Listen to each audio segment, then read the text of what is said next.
પ્રધાનમંત્રી મોદીએ છત્તીસગઢના નવા રાયપુરમાં આધ્યાત્મિક શિક્ષણ, શાંતિ, ધ્યાન માટે આધુનિક કેન્દ્ર બ્રહ્માકુમારીના શાંતિ શિખરનું ઉદ્ઘાટન કર્યું.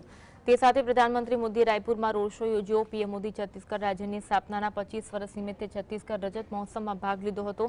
પ્રધાનમંત્રી રસ્તા, ઉદ્યોગ, આરોગ્ય સંભાળ, ઉર્જા જેવા મુખ્ય ક્ષેત્રોમાં 14,260 કરોડથી વધુના વિકાસલક્ષી પ્રોજેક્ટ્સની શ્રેણીનું ઉદ્ઘાટન અને શિલાન્યાસ કરશે. પ્રધાનમંત્રી મોદીએ રાયપુરમાં આધ્યાત્મિક શિક્ષણ, શાંતિ, ધ્યાન માટેના આધુનિક કેન્દ્ર બ્રહ્મકુમારીના શાંતિ શિખરનું ઉદ્ઘાટન કરવાની સાથે સંબોધન કરતા રાજ્યોમાં રહેવાસીઓને તેમના સ્થાપના દિવસ પર અભિનંદન પાઠવ્યા હતા.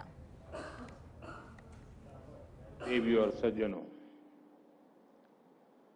आज का दिन बहुत विशेष है.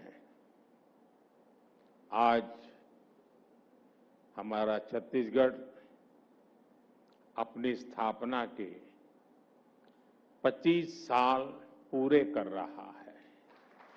देश के और भी कई राज्य अपना स्थापना दिवस मना रहे हैं. राज्य के विकास से देश का विकास,